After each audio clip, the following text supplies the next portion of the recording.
Good afternoon, y'all. My name is Jackie Cervantes, and I am the ag teacher here at East Jackson Middle School in Commerce, Georgia.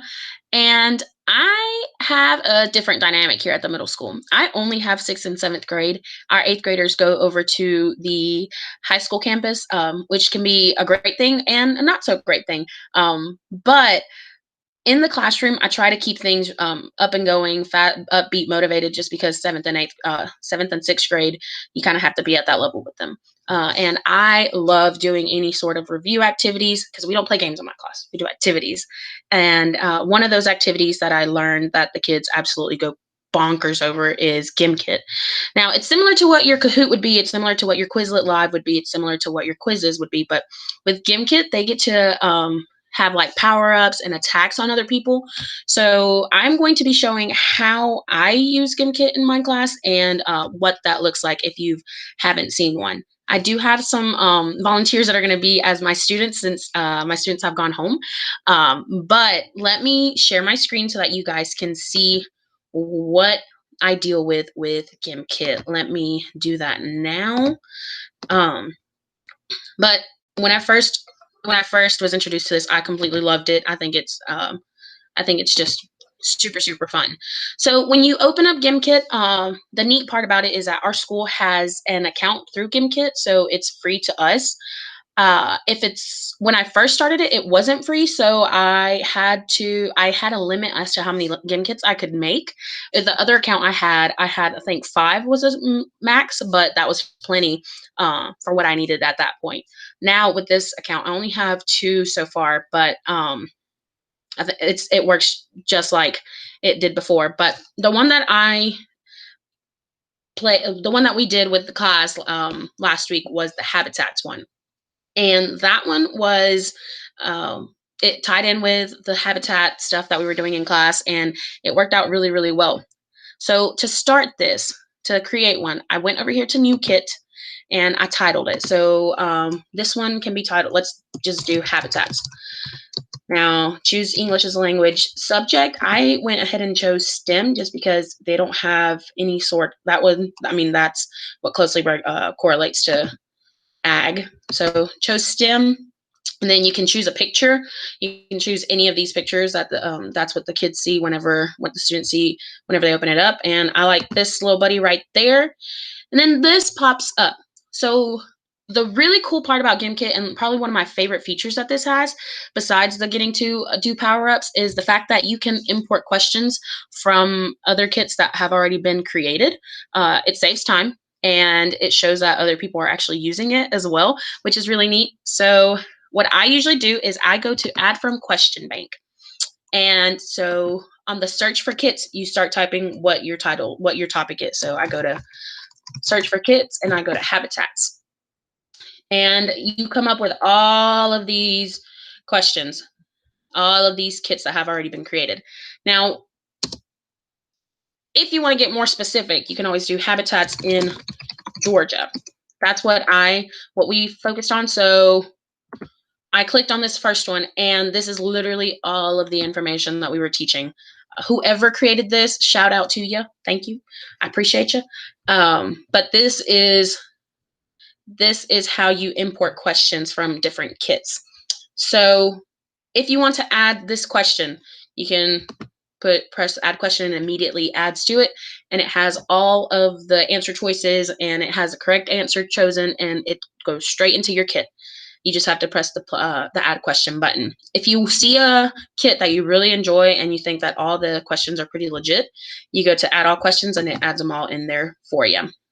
Now, once you've added all the questions you want, or if you want to create your own questions, you can always add a question this way. It lets you do the question if you want to add any audio, and you put your answers there. We are going to ask a question. So, which habitat is the largest habitat in Georgia? So the correct answer is the coastal plains. We can say Piedmont. We can say mountain, and we can say swamp / marshes. So once that's set, we're going to go to add. And then once you're good with what your kits the questions are, once you're set, once you're good with the number of questions, you're going to go to finish kit, and it appears um, in your account. So what I'm going to do is I'm going to show you actually what makes the kit so fun. We are going to do a play live. I haven't tried the homework side of it. So if you do try it, I would love to hear some feedback to see how that works in class. But so we're going to do the live version. So it's what you would think of like the Kahoot version. And I know I compare the two a lot. It's just the Kahoot was what I used to use like whenever I was student teaching the first couple of years. That was like the big craze. But now um, this is what my kids are into. So it gives you several choices on what you want to do. You can do the classic where everybody's against each other, or you can do the team mode where it puts your students into teams once they've put their names in. So we're going to do the classic for right now, and we are going to do the game goal. We can either do a timed, they can do a race to see who can finish first, or an all in. So the the time is for a certain amount of time, whichever person has gotten the most money.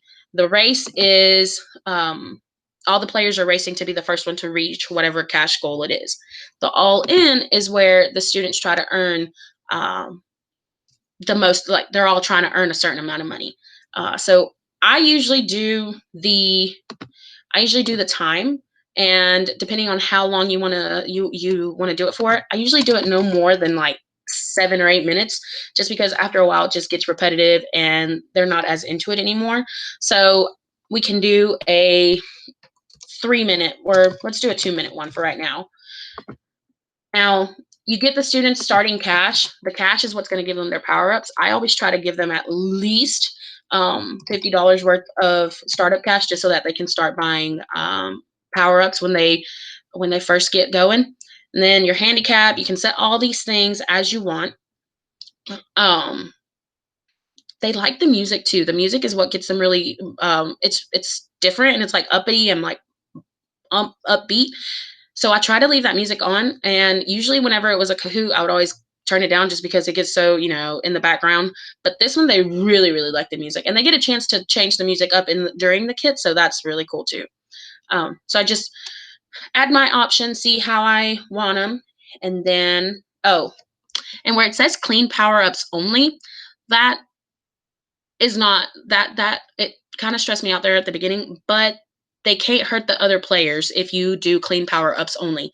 I'm very competitive, and I'm very for, you know, freeze them if you need to. So I leave those, I just don't mess with that. I leave the power ups as is. So we're gonna get started. So it's classic. They're gonna play for 2 minutes, see which player can get the most money in during that time. And then we're gonna go to continue. And then at this time, this is what would be on my screen. This is what I would project. And the students would go to gimkit.com/play, and then they would enter this code to play. So my handy dandy students are going to be logging in here in a little bit. And I don't know about you guys, but they love to use like strange names. Um, Sometimes I have to really, really be hard about like username. Um, just because they like to get creative with their names, and who knows what's going to come out of a 6th and 7th grade student's name. So I'm going to let my volunteers come in. All right. And then we're going to, once the people are in, you're going to start game. And that's what it does. So I will turn the music down for now, because it's like I said, it's a little obnoxious, it's a little all over the place, but so is my teaching style, and I love it. So as they're answering questions, you don't see the questions that they do. You don't see any of how each of the students is answering it. You don't see any of that. You just see the progression of how much money they're earning. What the students are seeing is their questions are coming up, and they're able to buy power ups. They're able to do all the things that can be purchased, whether it's a power up or a or extra money, or just They can change the music there for a little bit. So as your as your GimKit goes on, if you have a student that came in that was, I don't know, in the nurse's office or whatever, and you need to let them in, that you can keep it to where students can join late, which is awesome as well. So as you see the progression, you see them going, you see them rolling, and what I like about it is if you have several students that are doing this, you see their you see their attacks and their power ups right here. So you can see where Jared, if he was to buy a power up, it would say Jared has bought power up, or Jared has purchased a multiplier, or Jared has frozen another person. So this is where it all starts to come in at. So it gets really, really intense, and it gets the students hype. How do I professionally say hype? Motivated. It gets them motivated to really do well. So you can control the length, you can control what questions are involved, you can control how much money they start with, and you literally walk around, make sure that they stay on it, and they do the work. And then once it's over, once it's over, it gives them a big yes, you'll have won. And there's also an option for the students to clap for each other. And if you're not careful, that's how Chromebooks can mess up, because they like to challenge each other to just clap, clap, clap, clap, clap, and then land on a certain number. So you just have to be careful with that. But this is the GimKit, and then I always make it a big deal of the first, second, and third place, just because the kids love it. And then you can review your report. It'll bring it over here, and it'll tell you how many questions they got correct, what they got incorrect. So you're able to see what you can help them on. You're able to use it as okay, where are my students at? So I'm gonna stop sharing that. I'm gonna come back over here. I'm gonna stop sharing that. But in a nutshell, that is what GimKit is. It has been one of my favorite ways to come back and revisit the lesson and how the students are doing, see what they need more help on. I have found this to be more engaging than most other activities, but by all means, if you have any questions on how to use this, if you have any questions as to how to start this up or how to implement this in your classroom, please feel free to reach out to me.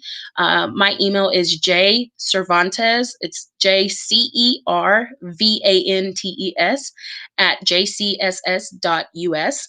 And feel free to email me, let me know what you guys, how you guys are using it. And if you have any other ways on how you're implementing it, I would love to hear it from you. But hope you have a great day. Bye.